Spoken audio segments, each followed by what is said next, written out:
Democratizar ainda mais o acesso aos concursos e oferecer preparação de excelência é a missão do curso sobre Direito. O meu nome é William Ackerman, eu sou defensor público do Estado do Rio de Janeiro desde 2012, assessor de ministro do Supremo Tribunal Federal desde 2018 e coordenador do curso sobre Direito. Aqui no nosso canal, vocês terão acesso a aulas com os melhores professores do país. E nas nossas turmas, há ferramentas disruptivas para facilitar o seu caminho até a aprovação. Então deixe seu like, se inscreva no canal e não deixe de conferir no nosso site as nossas turmas com matrículas abertas e preços promocionais. Olá meus amigos, minhas amigas, é um prazer estar com vocês. Para quem não me conhece, eu sou o professor João Paulo Lordelo, sou membro do Ministério Público Federal, portanto procurador da República, e hoje serei o seu professor do tema da colaboração premiada e do acordo de não persecução penal. Esses dois temas, que fazem parte de um microsistema da justiça penal consensual, são temas incrivelmente caros para o seu concurso do Ministério Público e também, caso você queira, para outros concursos, como na magistratura e para a Defensoria Pública, ok? Vamos, sem mais delongas, vamos adentrar o tema. Eu vou inicialmente apresentar o nosso sumário, nossa proposta aqui. Nós vamos aos poucos conversando, passando aí, enfrentando todos os tópicos necessários. Bom, tá aí no quadro, colaboração premiada e acordo de não persecução penal, que chamaremos a partir de então de ANPP. Essa é uma breve apresentação minha. Como eu disse, eu sou procurador da República em atuação auxiliar na Procuradoria-Geral da República há quase 4 anos. Vamos ao nosso sumário.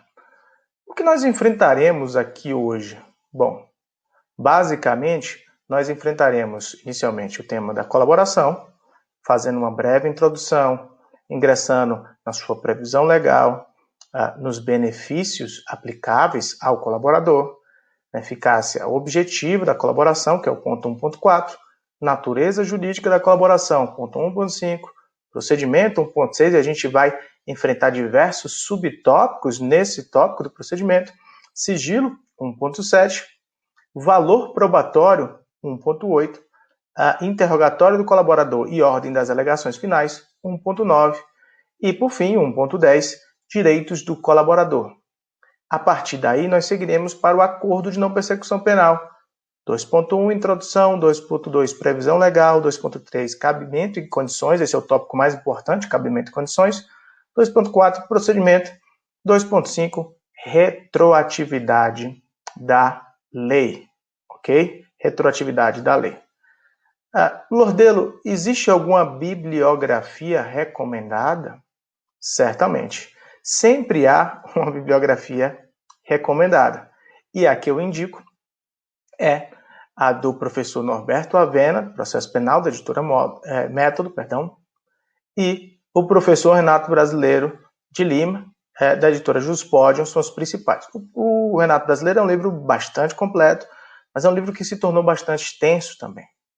Também recomendo o manual do curso de Processo Penal, da editora Atlas, do professor Eugênio Pacelli, que já foi membro do Ministério Público. Veja, Norberto Avena é membro do Ministério Público, Renato Brasileiro é membro do Ministério Público, Pacelli já foi membro do Ministério Público.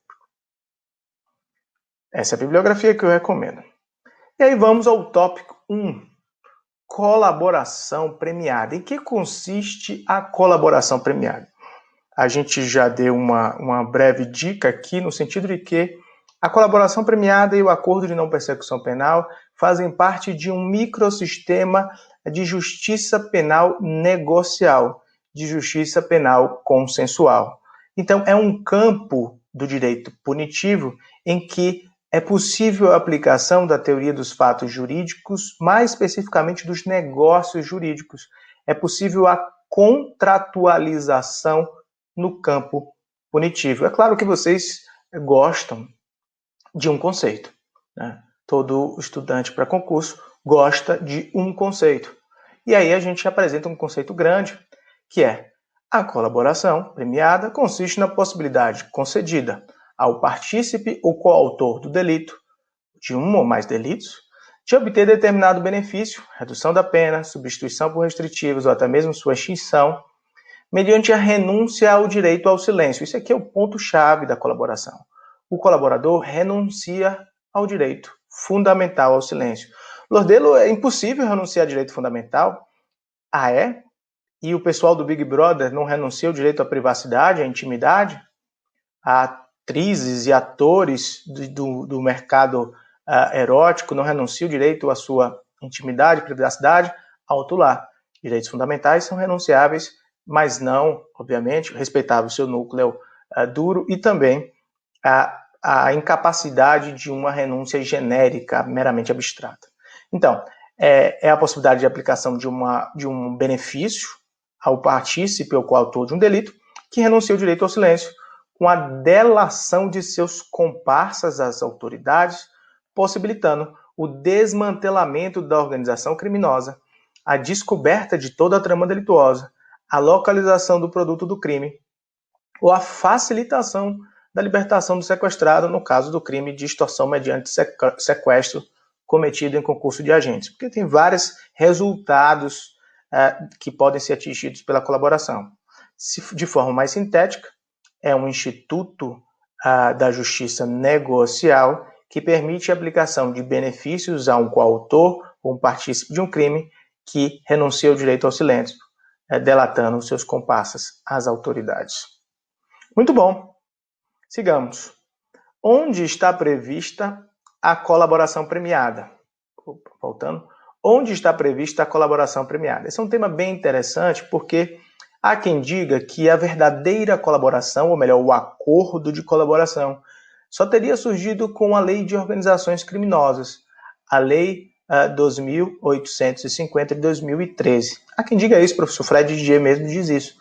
Porque antes disso, segundo Fred Didier, haveria apenas a aplicação de um benefício de forma automática a quem coopera, e não um acordo propriamente dito.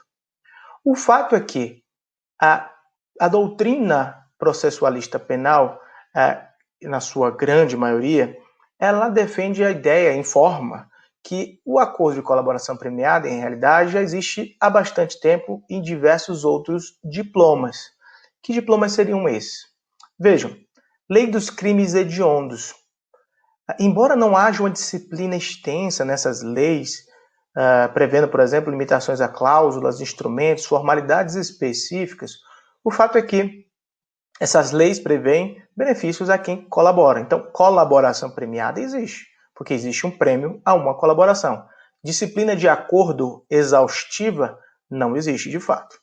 Mas temos aí nessas leis, Lei dos Crimes Hediondos, no artigo 8º, no crime de extorsão mediante sequestro, artigo 159, parágrafo 4º do Código Penal, Lei dos Crimes contra a Ordem Tributária, Lei 8.137 de 90, no seu artigo 16, parágrafo único, Lei dos Crimes contra o Sistema Financeiro Nacional e na lavagem de capitais, até pouco tempo atrás o grande referencial era a Lei de Lavagem nesse tema, Lei de Proteção a Vítimas e Testemunhas também, até pouco tempo atrás, essa previsão do artigo 3 da Lei 9.807 de 99, que é a Lei de Proteção a Vítimas e Testemunhas, era a regra geral da colaboração premiada, a disciplina geral, que passou a ser agora a Lei das Organizações Criminosas.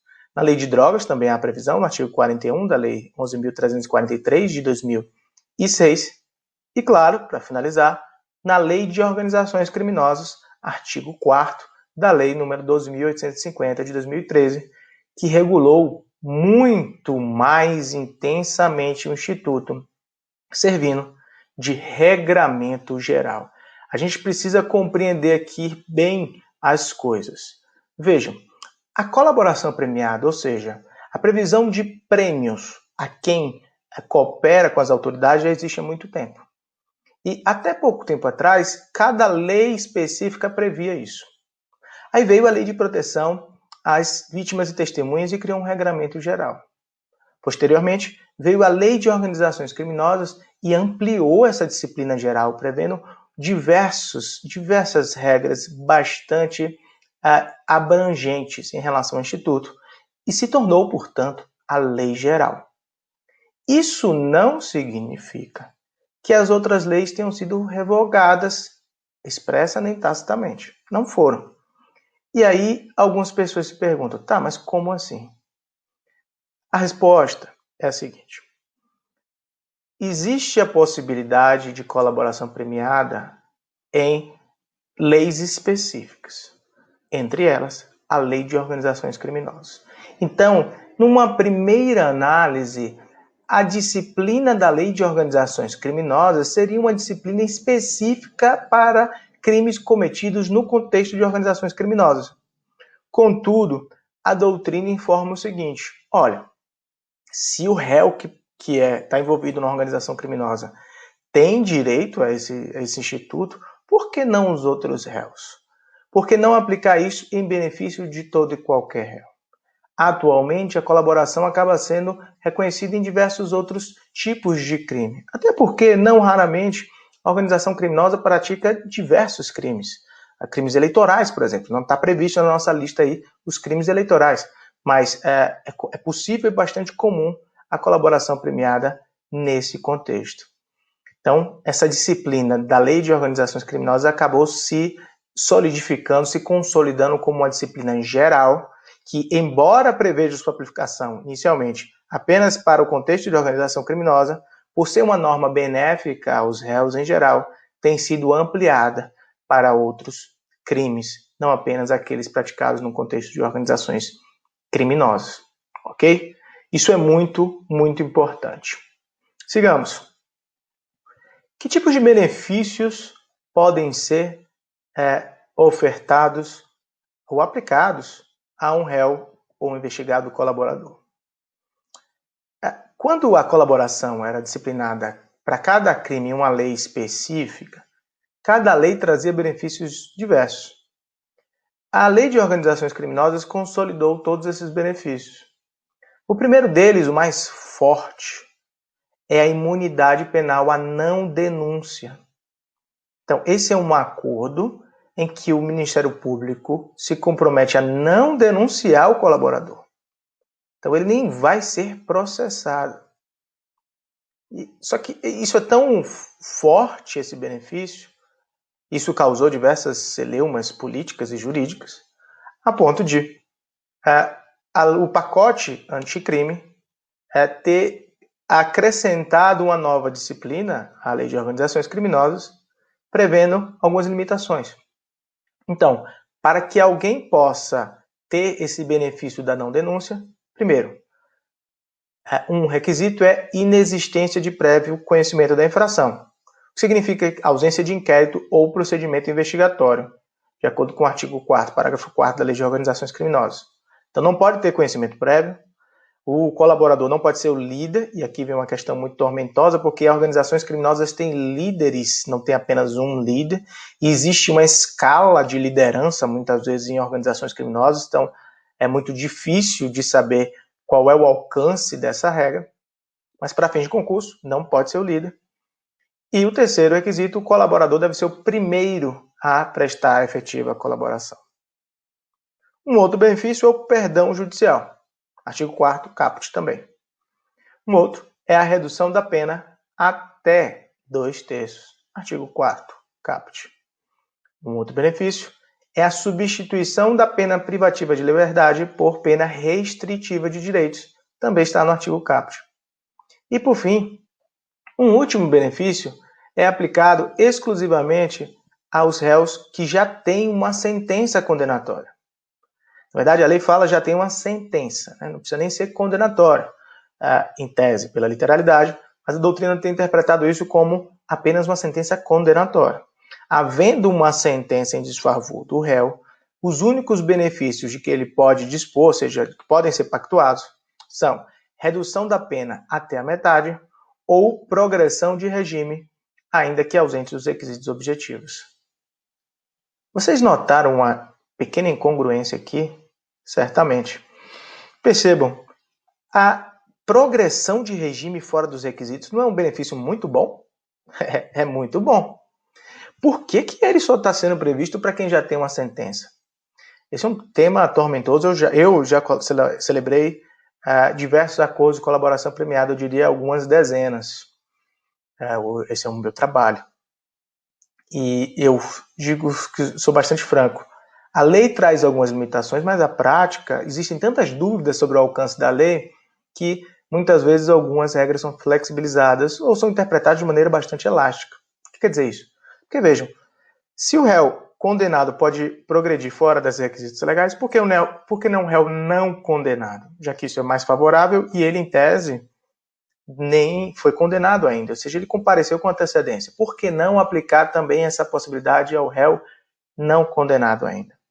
Na prática tem sido aplicada, mas para fins de concurso, fiquem com a literalidade da lei. Para fins de concurso, defendam que o réu, pelo menos em provas objetivas, o réu que já foi condenado pode ter só 2 requisitos, redução até metade ou progressão fora das hipóteses legais, não havendo essa previsão de progressão em outros casos. Né? É claro que se o concurso for do Ministério Público numa peça, você pode até defender essa ideia, dizendo, olha, mas se o réu não for condenado, por que não reconhecer também isso? Na verdade, o legislador ele alterou a lei no pacote de crime e deixou esse rabinho, deixou esse pedaço aí. Previu um aspecto mais benéfico para aquele que já está condenado, o que não faz sentido. Não faz sentido. Sigamos aqui. E vem a pergunta, quais são os parâmetros levados em conta pelo Ministério Público para pactuar o benefício? O artigo 4º, parágrafo 1º da Lei de Organizações Criminosas prevê que a concessão do benefício levará em conta a personalidade do colaborador, a natureza, as circunstâncias, a gravidade e a repercussão social do fato criminoso, além da eficácia da colaboração. Certo? Artigo 4º, parágrafo 1º. Muito importante. Os benefícios aplicados ao colaborador são personalíssimos. A colaboração premiada é um negócio jurídico personalíssimo, negócio jurídico processual personalíssimo e, portanto, não é possível estender os seus benefícios a quem não pactuou. Isso aqui é muito importante. Vamos a um outro ponto 1.4, que é o da eficácia objetiva. Esse é um ponto que eu acho também muito interessante, porque a gente precisa entender que a colaboração premiada, ou a chamada do Corréu, na verdade, esse instituto é também conhecido como chamada de Corréu, que surgiu no direito norte-americano, tem uma aplicação prática muito grande na Alemanha também. O direito norte-americano surgiu do Crown Witness, né? Tem aplicação na Itália, perceba, a colaboração premiada tem respaldo no direito norte-americano, italiano, alemão, enfim. Seja como for, a colaboração premiada exige que haja alguns resultados positivos. Então, é necessário que o compromisso do colaborador tenha resultado prático positivo. Que resultado prático é esse? Isso está no artigo 4º da Lei de Organizações Criminosas, nos incisos que seguem. Quais são os resultados? 1. A identificação dos demais coautores e partícipes da organização criminosa e das infrações penais por ele praticadas. 2. A revelação da estrutura hierárquica e da divisão de tarefas da organização criminosa. 3. A prevenção de infrações penais decorrentes da atividade da organização criminosa. 4. A recuperação total ou parcial do produto ou do proveito das infrações penais praticadas pela organização. 5. A localização de eventual vítima com a integridade física preservada. É óbvio que esses requisitos não são cumulativos, são alternativos. O caput é bem claro. O juiz poderá, a requerimento das partes, conceder o perdão, reduzir até 2/3 da pena privativa, substituí-la por restritiva de direito, desde que o réu tenha colaborado efetivo e voluntariamente com a investigação e com o processo, desde que dessa colaboração advenha um ou mais dos seguintes resultados. Então, basta um, mas a quantidade de resultados, ou seja, a carga de eficácia objetiva, obviamente, vai afetar o benefício pactuado. Muita atenção aqui. Então, já vimos aqui um conceito, já vimos a previsão legal, já vimos que nas outras leis, na lei de lavagem, na extorsão mediante sequestro, na lei dos crimes hediondos, os benefícios são pactuados de formas distintas. A gente tem isso até no nosso material de apoio, que vou disponibilizar para vocês. Mas a lei de organizações criminosas acabou assumindo um papel de legislação geral do acordo de colaboração premiada. E claro, o acordo de colaboração premiada surgiu num contexto em que o Estado reconhece que, em determinadas situações, para investigar, desvendar determinados crimes, notadamente crimes de colarinho branco, o esforço, a colaboração do réu é muito importante, porque esses crimes são praticados às escuras, esses crimes são praticados por meio de um pacto de silêncio, esses crimes são difíceis de serem observados. Às vezes um superfaturamento numa licitação é muito difícil de ser identificado, um direcionamento, dependendo do contexto, é muito difícil, porque às vezes exige um conhecimento técnico muito grande, exige um conhecimento de uma comunicação que nós não temos acesso em razão, claro, dos direitos fundamentais, que hão de ser respeitados, mas, e às vezes é muito complicado de desvendar. Daí surgiu a colaboração premiada como um instituto em que oferta benefício àquele que se arrepende, ou que mesmo no que não se arrependa, acha que é mais proveitoso colaborar do que sofrer uma sanção penal. Sigamos para o ponto seguinte, natureza jurídica. Qual é a natureza jurídica do acordo de colaboração premiada? Isso é uma coisa bem brasileira, né? Nós brasileiros gostamos de discutir isso. Qual é a natureza jurídica de tal coisa? Por que a gente se pergunta isso? A gente quer sempre encaixar os institutos nas gavetas corretas. Vamos lá. Sob o ponto de vista da teoria do fato jurídico, não há dúvida de que a colaboração premiada é um negócio jurídico. Lordeiro, mas negócio jurídico está no Código Civil, vejo lá. O Código Civil, quando disciplina o direito das obrigações, os negócios jurídicos, ele, na verdade, é um código da teoria do direito. É uma teoria geral das obrigações que não se aplica apenas ao direito civil. Não por acaso, a Lei de Introduções ao Código Civil mudou de nome para a Lei de Introdução às Normas do Direito Brasileiro. Toda a disciplina dos negócios processuais podia ir para a LINDB tranquilamente. Então, na teoria do fato jurídico, Ponte de Miranda, entre outros autores, a colaboração premiada é um negócio jurídico. E por que é um negócio jurídico? Porque no seu suporte fático consta a manifestação de vontade. O colaborador manifesta a sua vontade, que ocorrerá entre o delegado de polícia, o investigado e o defensor, com a manifestação do Ministério Público ou entre o Ministério Público, o investigado, o acusado e seu defensor. Então, de um lado temos o MP ou a polícia, do outro lado o investigado ou acusado e sempre o seu defensor. Então, sobre o aspecto da teoria do fato jurídico, é um negócio jurídico. Sobre o aspecto processual, é um meio de obtenção de provas. E aí, o artigo 3º-A da Lei de Organizações Criminosas é bastante claro.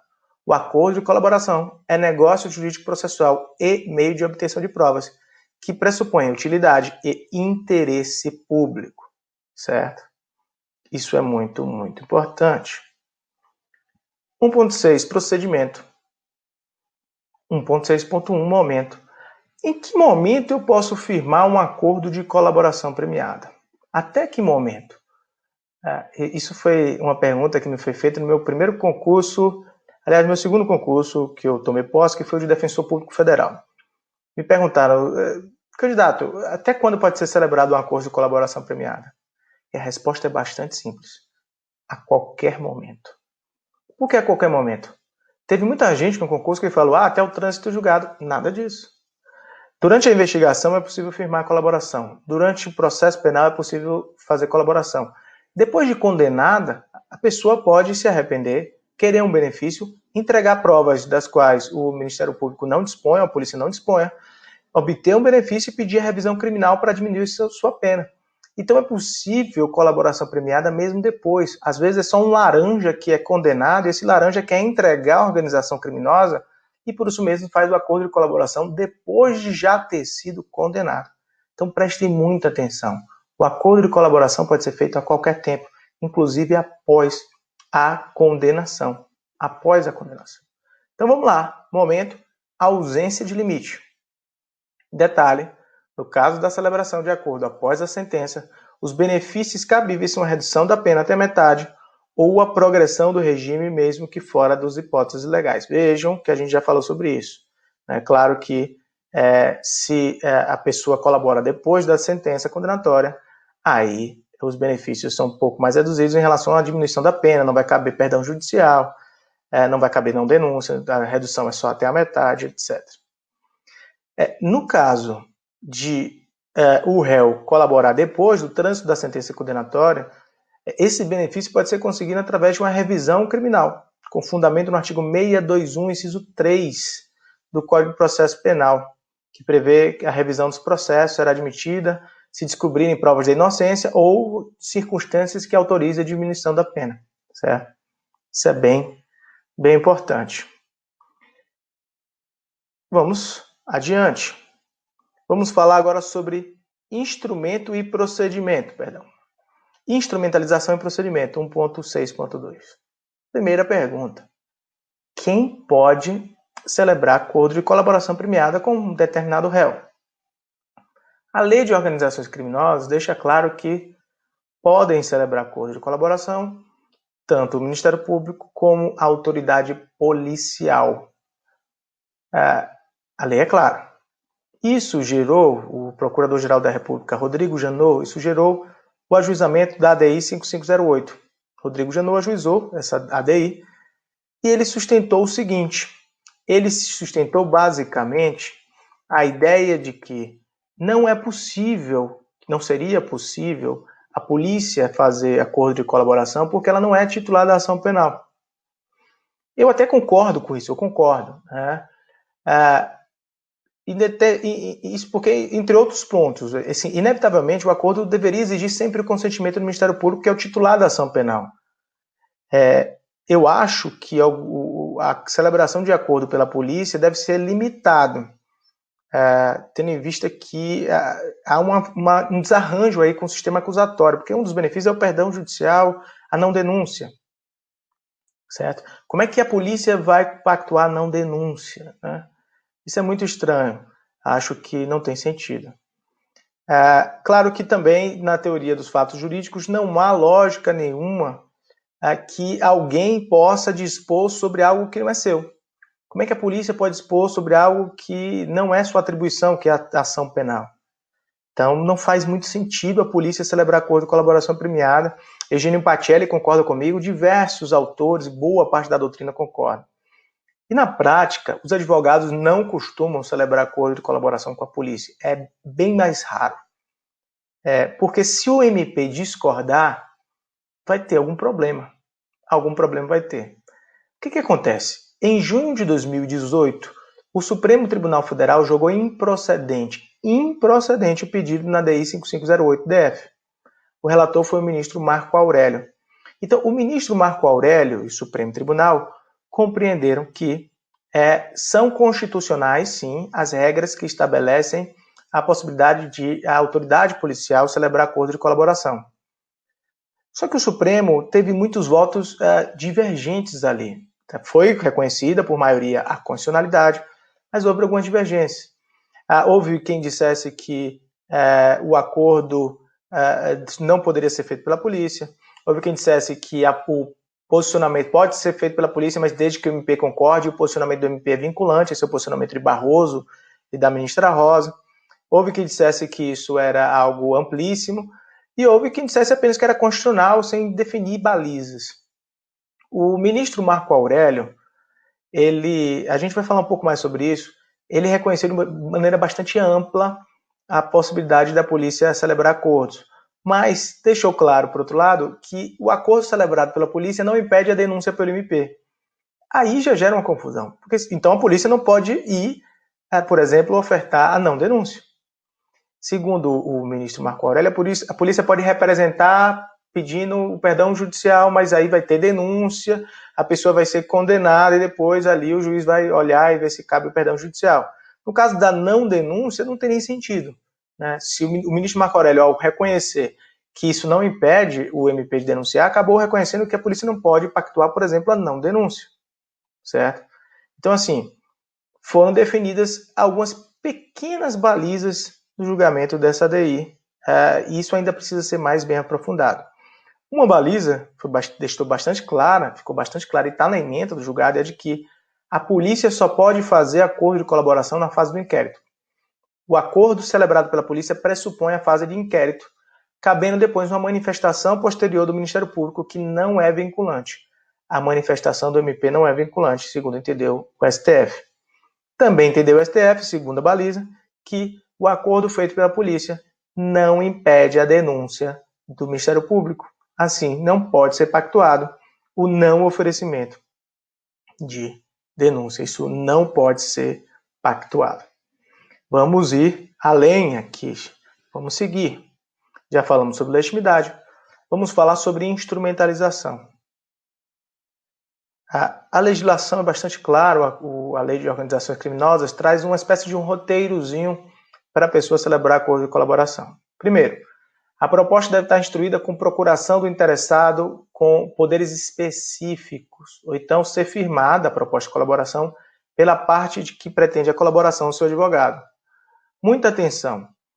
A lei é clara no sentido de que a defesa é que instrui a proposta de colaboração. Não é o MP. Isso é o que ocorre na prática. De fato, não é o MP que vai atrás. O artigo 3º-C, o parágrafo 4º são claros. A defesa faz um pedido ao MP e entrega uma proposta de colaboração com todos os anexos relativos a cada fato. Então, a defesa faz um pedido, faz um MP, eu quero fazer um acordo de colaboração. Sou réu em diversas ações penais, sou investigado, ou então não sou investigado em nada ainda, mas eu cometi esses crimes, tenho conhecimento desses crimes. E aí o colaborador tem que narrar todos os ilícitos em anexos apartados. Ele apresenta um pedido dizendo que quer colaborar e apresenta anexo 1. Anexo 1 é o crime tal que eu cometi no dia tal com fulano. Anexo 2 é o crime tal. Ele vai narrando diversos anexos. Nesses anexos, o colaborador deve narrar todos os fatos ilícitos para os quais concorreu e que tenham relação direta com os fatos investigados. Aí vem uma questão muito interessante. O colaborador tem que narrar todos os crimes que ele já cometeu na vida. Antes da lei, havia essa discussão. Com o pacote anticrime, o parágrafo 3º dispõe o seguinte, que o colaborador tem que narrar todos os fatos ilícitos para os quais concorreu e que tenham relação direta com os fatos investigados, se já houver investigação em curso. Então perceba, depende do alcance da colaboração. A colaboração não precisa envolver necessariamente todos os crimes que o réu cometeu em toda a sua vida. É possível definir um bloco de fatos investigados ou a seres investigados, e ele vai propor colaboração em relação apenas àqueles investigados. Então, se ele omitir um fato anterior que não tenha relação com os fatos investigados, não haveria problema. Ele não pode omitir nada relacionado ao escopo da colaboração. Muitos acordos, porém, em muitos acordos os réus acabam confessando todos os crimes que praticaram em toda a sua vida, e aí são estabelecidas cláusulas no sentido de que ele não pode omitir nenhum. Isso é muito comum. Por quê? Porque o próprio réu quer fazer isso para passar a régua em toda a sua vida. Ainda sobre instrumentalização. Durante as tratativas, o colaborador deve estar sempre assistido por um advogado constituído ou defensor público. Se houver conflito de interesses entre colaboradores, mais de um colaborador, ou então um colaborador hipossuficiente, aí esse celebrante deve solicitar a presença de outro advogado, ou então a participação de um defensor público, certo? A participação de um defensor público. Isso é muito, muito importante. Não existe acordo de colaboração sem advogado. O advogado é essencial. Ou o advogado, ou o defensor público. E qual é o procedimento que a gente segue? Artigo 3º-B. O recebimento da proposta, então ele entrega a proposta para o MP ou para a polícia. O recebimento da proposta marca o início das negociações e constitui também um marco de confidencialidade. A partir daí, tudo é sigiloso. Tudo é sigiloso. E o que pode acontecer depois que há esse marco de confidencialidade? Aí segue-se o seguinte procedimento. Primeiro, recebida a proposta, o Ministério Público ou a autoridade policial podem fazer o indeferimento sumário com justificativa. Muito importante. Qualquer indeferimento de proposta de colaboração tem que ser justificada. Com justificativa, cientificando-se interessado. Mas imagine que a polícia entenda que não é o caso de indeferimento sumário, ou MP. Aí as partes firmam um chamado termo de confidencialidade para prosseguimento. Esse termo é assinado pelo celebrante, pelo colaborador, pelo advogado com poderes específicos, certo? E aí as tratativas seguem e esse termo de confidencialidade impede o indeferimento posterior do acordo, da celebração do acordo sem justa causa. Claro que isso tudo vai ser ainda objeto de tratativa. Como forma de assegurar a voluntariedade do colaborador, o artigo 8º, parágrafo 13, prevê que o registro das tratativas e dos atos de colaboração deve ser feito por meio de recurso de gravação magnética, audiovisual. Então, tudo tem que ser registrado, gravado. A não observância dessa regra gera mera nulidade relativa. Muitas vezes isso não é seguido, até porque, por que precisa gravar, né? A pergunta que a gente tem que fazer, por que precisa gravar? É importante gravar para assegurar que o colaborador não está sendo forçado a colaborar. De qualquer modo, a gente vai ver que antes de homologar, o juiz, o homologador, ele convoca o colaborador para saber se foi voluntário mesmo o acordo. Então, não haveria, sim, esse prejuízo em não realizar a colaboração. Não haveria esse problema todo se não houver o registro das tratativas.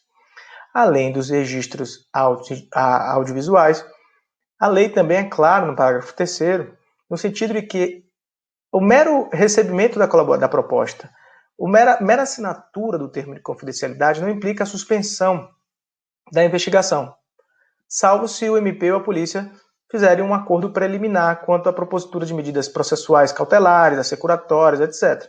Mas não há suspensão do processo, não há suspensão da investigação, não há suspensão da denúncia, salvo acordo. O que mais?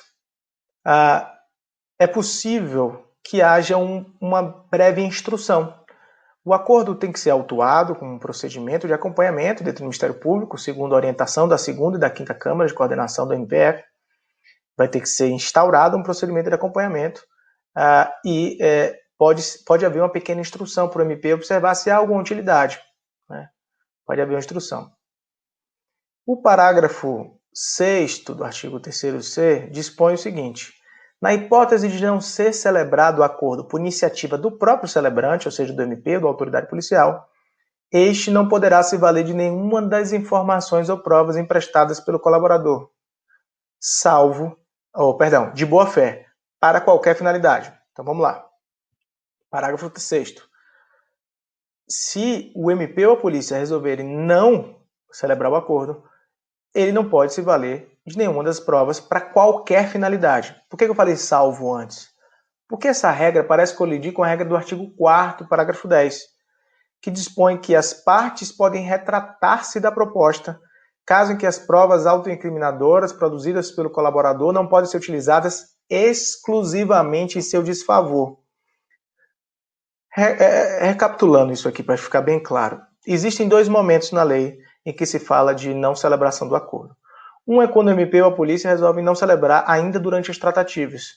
Nesse caso, as provas não podem ser utilizadas de forma alguma contra o colaborador ou contra ninguém. Mas há depois de homologado o acordo, a previsão de que o colaborador pode se retratar. E nesse caso, a prova não pode ser utilizada contra ele. Só que a lei não diz qual é o momento, qual é o limite da retratação. A gente vai falar sobre isso nos tópicos seguintes. Vamos lá. Ainda sobre o procedimento. O artigo 6º dispõe que o termo de colaboração premiada deve ser feito por escrito, conter o relato dos fatos, as condições da proposta. E aí a gente já está falando do termo já depois, não é da proposta, é o termo depois de já o MP entendeu que, tudo bem, vou fazer o acordo. Vou fazer, gostei, vou fazer. Como é que a gente faz? O relato da colaboração, o possível resultado, as condições da proposta, a declaração de aceitação do colaborador com seu defensor, assinatura de todo mundo, MP, polícia, colaborador e defensor, especificação, se for o caso, de medidas de proteção ao colaborador. É possível ainda a pactuação da suspensão do prazo para apresentação de denúncia e também do processo. É possível suspender por até 6 meses, prorrogáveis por igual período, até que sejam cumpridas as medidas de colaboração. Então, suspende a denúncia, o prazo para a denúncia ou o processo por até 6 meses, mas durante esse período, artigo 4º, parágrafo 3º da Lei de Organizações Criminosas, durante esse período fica suspensa também a prescrição. Muita atenção. Sigamos. Homologação. Foi feito o acordo. Fizemos o acordo. Aí, vamos agora a uma fase de homologação.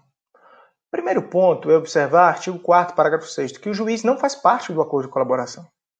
O juiz, em respeito ao sistema acusatório, não faz parte. Ele não pode negociar. Se houver participação do juiz, o acordo é nulo. Não faz. Então, o juiz não faz parte. Feito o acordo, ele vai ser levado para homologação. Para que a homologação? A homologação é um juízo de validade e eficácia. O juiz vai analisar se as cláusulas são válidas e vai emprestar eficácia ao acordo. Primeira pergunta: qual é o juízo competente?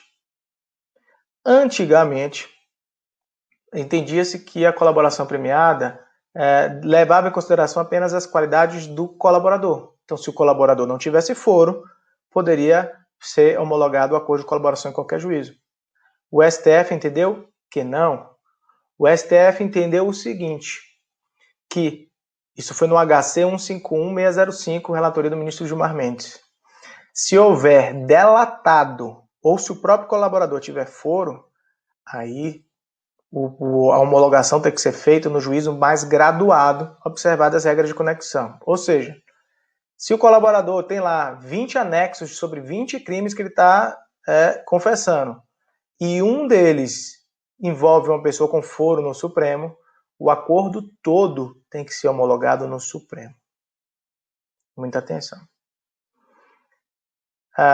Depois vem a oitiva reservada do colaborador. Então, o juízo de homologação vai ouvir o colaborador para saber se foi voluntária a colaboração. Isso é importante. E o juiz vai aferir os requisitos para a homologação. Que requisitos são esses? A lei também é clara. Primeiro, regularidade e legalidade. O juiz vai ver se o procedimento legal foi cumprido, se o acordo está de acordo com a legislação.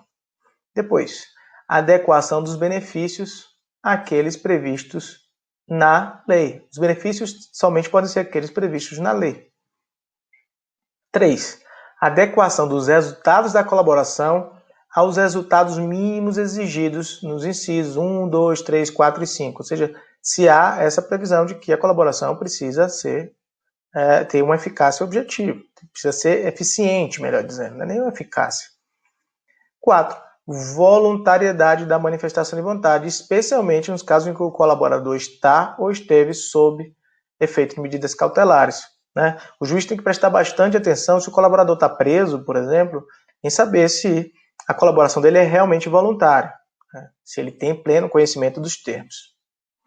Isso é um tema que não precisa nem dizer que suscita diversas controvérsias. Então, a homologação é um juízo de validade e de eficácia. O juiz imprime eficácia no acordo. Né? Se o juiz discordar de alguma cláusula, aí ele tem que devolver o acordo todo para as adequações necessárias. Antigamente, os juízes, quando discordavam, simplesmente falavam, não homologo a cláusula tal, homologo todas as outras. Ou então, alguns juízes acrescentavam cláusulas. Não pode. Se o juiz discordar e não homologar uma cláusula, pode ser que o acordo já não interesse mais. Então, o juiz tem que devolver tudo para que seja readequado. Parágrafo 10.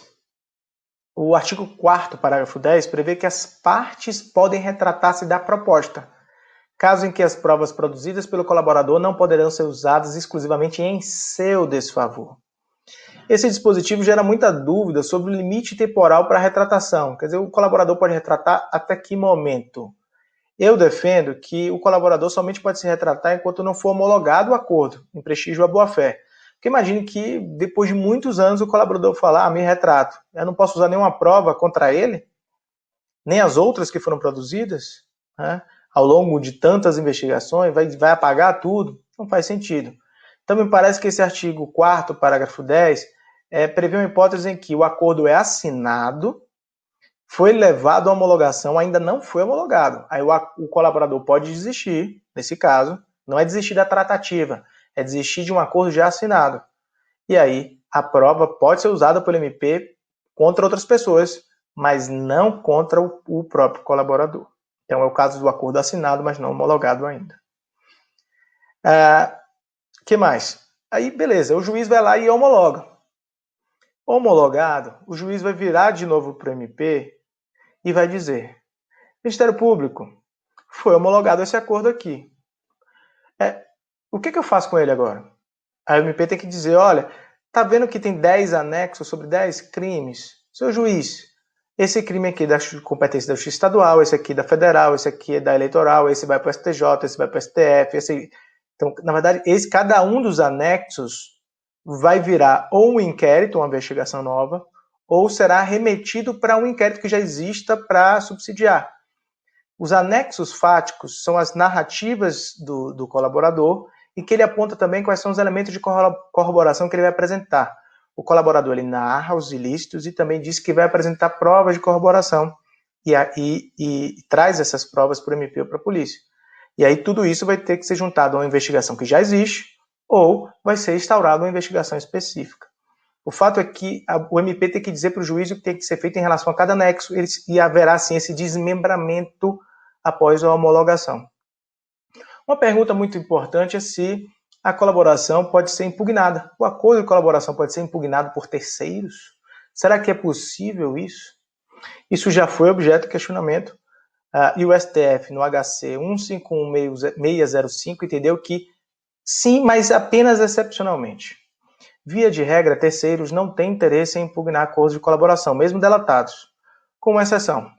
O delatado, que tem foro, pode impugnar o acordo na hipótese de o acordo ter sido homologado perante um juízo incompetente.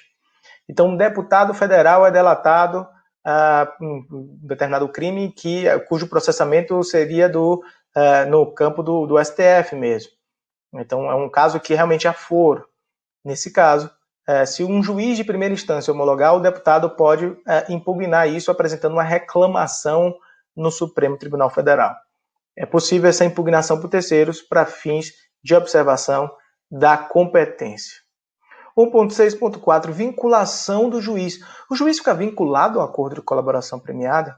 Esse é um tema espinhoso e ainda em construção. No julgamento da DI 5508, que a gente já falou, em que o Procurador-Geral da República, Rodrigo Janot, pediu a inconstitucionalidade das regras que prevêem a colaboração pela polícia, o ministro Marco Aurélio, relator, disse o seguinte: acordo de colaboração não fixa pena ou regime de cumprimento. Essa afirmação é correta. Botei essa firma, né? Essa afirmação é correta. Porque, conforme a literalidade da lei, as penas são aplicadas pelo juiz. O benefício previsto no acordo de colaboração vai ser aplicado por um juiz. O artigo 4º, no caput, também prevê, de fato, o juiz, a requerimento das partes, pode conceder o perdão, reduzir a pena. Então, é o juiz que aplica os benefícios do acordo de colaboração. Isso é fato. Só que a pergunta é, então tá bom, o MP não estabelece necessariamente, não aplica a pena. O MP não aplica a pena. Mas a pergunta é, o juiz pode desconsiderar o acordo? Marco Aurélio entendeu que sim. Marco Aurélio disse assim, olha, o acordo de colaboração é uma inspiração para o juiz da condenação ou da execução. Porque cada anexo, no final das contas, vai gerar investigação e vai motivar denúncias. O colaborador ele vai ser denunciado, inclusive, se não houver um pacto de não denúncia. E aí, depois, na aplicação da pena, o juiz vai aplicar os benefícios. E depois o juiz da execução vai observar esses benefícios todos. Só que o juiz pode desconsiderar o acordo? Na prática, não. Na prática, o juiz ele analisa se o acordo foi cumprido ou não. Na prática, o que se interpreta é o seguinte, que o acordo de colaboração estabelece limites sancionatórios. Então o MP faz um acordo e fala, olha, vamos botar aqui pena unificada de todos esses anexos, máximo de 30 anos. Na prática é isso, é estabelecido um limite sancionatório que não pode ser ultrapassado. Então se a pessoa for condenada a 200 anos, no final das contas, o juiz da execução vai observar o acordo e vai falar, não, mas ele realmente, o acordo foi eficaz, então foi positivo, então eu vou aplicar esses limites sancionatórios. Em síntese, o juiz que aplica as penas, isso é claro, o juiz que aplica a pena, mas as partes estabelecem benefícios cuja aplicação depende da verificação pelo juiz da ocorrência ou não de uma eficácia positiva. E, além disso, o que o MP estabelece apenas um limite. Se o MP colocou, por exemplo, 30 anos, mas o juiz condenou a 3 anos só, não vai subir para 30 anos, certo? O MP não pode fixar uma pena, ele pode fixar no máximo um limite sancionatório. Na prática, é o que tem prevalecido, é isso. Vamos lá. Cláusulas vedadas. Algumas cláusulas são vedadas. Nulidade das cláusulas que violam critérios de definição do regime de cumprimento da pena, regra de cada um dos regimes, requisitos da progressão de regime, salvo naquela hipótese, né? Porque o colaborador pode progredir fora dos requisitos objetivos. Nulidade das previsões de renúncia ao direito de impugnar a decisão homologatória. Por que isso tudo é vedado agora? Porque antigamente o MP exagerava. O MP fazia assim, na Lava Jato tinha muito isso. O colaborador faz o acordo e se compromete que não vai fazer festa em casa, vai ficar no regime fechado domiciliar, e as regras do regime fechado domiciliar são as seguintes: ele fica em casa, ele não pode levar a gente para casa, se tiver aniversário, só 10 pessoas, tem que pedir autorização para o MP para levar convidado para casa, não dá.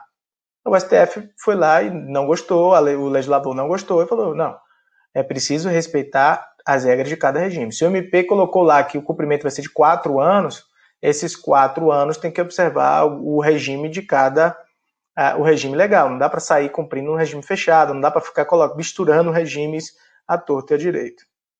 Também não dá para o colaborador renunciar ao direito de impugnar a própria decisão homologatória. Isso seria abusivo. 1.6.6, rescisão. A lei prevê que o acordo pode ser rescindido no caso de omissão dolosa sobre fatos objetos da colaboração. A lei também diz o seguinte: então, se o colaborador deixou de mencionar algo dolosamente, pode ser rescindido. E, além disso, o colaborador ele tem que cessar o envolvimento em conduta ilícita relacionado ao objeto da colaboração. Se for descoberto que ele omitiu um fato objeto de colaboração ou que ele continua cometendo um dos crimes objeto de colaboração, há rescisão. Então, isso é muito importante. Há outras hipóteses de rescisão, claro, por exemplo, quando um colaborador descumpre os deveres, e aí, os deveres assumidos, por exemplo, não paga a multa que tem que pagar, o acordo geralmente prevê uma multa. E um ponto muito importante é o seguinte: rescindido o acordo por culpa do colaborador, as provas permanecem podendo ser utilizadas contra ele. A rescisão do acordo não equivale à sua invalidação, ou seja, o acordo continua sendo o que é afetado é a sua eficácia para frente, mas as provas que o colaborador trouxe, se ele que deu causa à rescisão do acordo, poderão ser utilizadas contra ele. 1.7, sigilo. É claro que o acordo de colaboração tem que ser sigiloso. O acesso aos autos é restrito ao juiz, ao MP, delegado de polícia, para garantir o êxito das investigações. E aí o parágrafo 3º do artigo 7º prevê que o acordo de colaboração ele fica em sigilo até o recebimento da denúncia ou da queixa-crime. Com o recebimento da denúncia ou da queixa-crime, aqueles denunciados poderão ter acesso, os delatados, ao acordo de colaboração. 1.8, valor probatório. Isso também é muito importante. As declarações podem dar início à investigação, as declarações do colaborador, mas a mera declaração do colaborador, sua mera oitiva, não pode motivar medidas cautelares reais ou pessoais, nem o recebimento de denúncia ou queixa-crime, muito menos condenação. Então, a mera declaração do colaborador não pode, para motivar concessão de medidas cautelares reais ou pessoais, recebimento de denúncia, nem menos condenação, muito menos condenação. pode dar início à investigação. Mas, muitas vezes, e é uma obrigação do colaborador, o colaborador apresenta provas de corroboração. Se o colaborador apresenta provas, aí, meus caros, as provas que o colaborador apresenta podem sim motivar medidas cautelares, recebimento de denúncia e até mesmo condenação, desde que sejam provas, né? Desde que haja documentos, desde que haja algo mais além da mera palavra do colaborador. Um outro ponto importante é o interrogatório e a ordem das alegações finais. O STF, julgando o HC 90830/2010, decidiu o seguinte: no interrogatório do colaborador, logo no procedimento comum do processo penal, ao final tem um interrogatório, né? No interrogatório do colaborador, o delatado pode pedir reperguntas ao colaborador e falar por último. O advogado do corréu delatado tem que manifestar sua intenção de fazer reperguntas e audiência. Se ele fizer, ele tem direito, sim, de falar sempre por último. O delatado sempre fala por último, mas se ele não pedir, há preclusão. Além disso, no caso Bendim, HC 157627, o STF entendeu também que o delatado tem o direito de apresentar as alegações finais posteriormente ao colaborador, sob pena de nulidade. Isso motivou o parágrafo 10 na Lei de Organizações Criminosas, que prevê que em todas as fases do processo deve-se garantir ao réu delatado a oportunidade de manifestação após o decurso do prazo concedido a quem o delatou. Ou seja, o delatado sempre vai falar por último, certo? Sempre vai falar por último. Isso é muito importante. Finalizando a colaboração premiada, meus caros e minhas caras, direitos do colaborador. O artigo 5º prevê: são direitos do colaborador usufruir das medidas de proteção previstas na legislação, ter nome, qualificação e imagem preservado, ser conduzido em juízo separadamente dos demais coautores e partícipes, participar das audiências sem contato visual com os outros acusados, não ter sua identidade revelada pelos meios de comunicação, nem ser fotografado ou filmado sem sua prévia autorização por escrito, cumprir a pena ou prisão cautelar em estabelecimento penal diverso, os demais, etc. Então, há diversos direitos que asseguram a imagem do colaborador e a sua segurança também.